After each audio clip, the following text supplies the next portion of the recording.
দেখো ভয়াবহ এই মর্মান্তিক যে অগ্নিকাণ্ডের ঘটনা ঘটেছে সেটা কিন্তু একেবারে মির্জা গালিব স্ট্রিট এবং ফ্রি স্কুল স্ট্রিটের সংযোগস্থলে। তুমি দেখতে পাচ্ছ যে একেবারে ফায়ার ব্রিগেডের যে মূল অফিস অর্থাৎ কিনা হেডকোয়ার্টার, সেই হেডকোয়ার্টারের সামনে এই যে হোটেল, যে ছবি অভিজিৎ দত্ত দেখাচ্ছে, সেই হোটেলেই কিন্তু রাত 1:45 নাগাদ আগুন লাগে, তেমনটাই কিন্তু দমকল সূত্রে জানা যাচ্ছে। এবং এখানে কিন্তু অগ্নিকাণ্ডের ঘটনায় অর্থাৎ কিনা আগুনে যে গোটা হোটেল ভস্মীভূত হয়ে গিয়েছে, সেই বিষয়টা যতটা বেশি গুরুত্বপূর্ণ তার চেয়ে অনেক বেশি গুরুত্বপূর্ণ যে এই হোটেলে অগ্নিকাণ্ডের জেরে যে ধোঁয়া নির্গত হয়েছিল, ব্যাপক পরিমাণে ধোঁয়া, সেই ধোঁয়ায় কিন্তু অধিকাংশ লোক শ্বাস বন্ধ হয়ে তাদের মৃত্যু হয়েছে। 9 জনের মৃত্যুর আশঙ্কা করা হচ্ছে।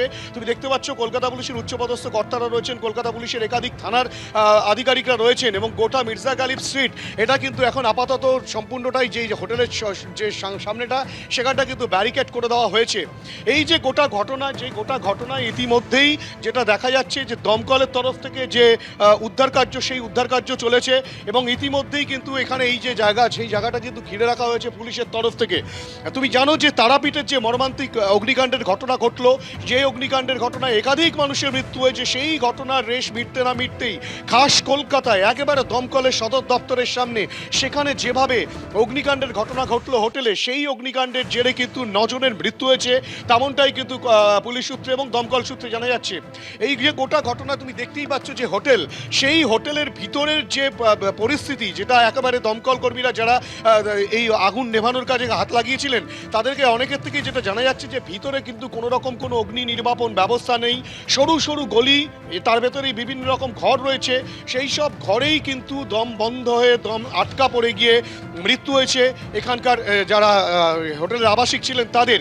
এবং এই যে গোটা ঘটনা, সেই গোটা ঘটনায় কিন্তু রীতিমতো পুলিশের তরফ থেকে এবং দমকলের তরফ থেকে এখনো পর্যন্ত খতিয়ে দেখা হচ্ছে ভেতরে আর কেউ আটকা পড়ে রয়েছে কিনা, সেই বিষয়টা সুনিশ্চিত করার চেষ্টা চালানো হচ্ছে। আরও একবার দেখাবো, ক্যামেরা পার্সন অভিজিৎ দত্তকে বলবো ছবিটা দেখাতে। খাস কলকাতায় একেবারে নিউ মার্কেট থানার অন্তর্গত এই যে হোটেল রয়েছে, যেই হোটেলের অগ্নি নির্বাপন ব্যবস্থা ছিল না, তেমনটাই কিন্তু প্রাথমিকভাবে দমকল সূত্রে জানা যাচ্ছে। শ্বাস বন্ধ হয়ে, শ্বাসরোধ হয়ে কালো ধোঁয়ায় যখন এই হোটেল পুরোটাই ঢেকে যায়, সেই সময় কিন্তু কেউ বেরিয়ে আসতে পারেননি। এটাও জানা যাচ্ছে যে হোটেলে বেরিয়ে আসার যে মূল পথ, সেই মূল পথের সামনে সেখানে কিন্তু রীতিমতো তালা বন্ধ অবস্থায় ছিল এবং সেখানেই কিন্তু আগুনটা লাগে।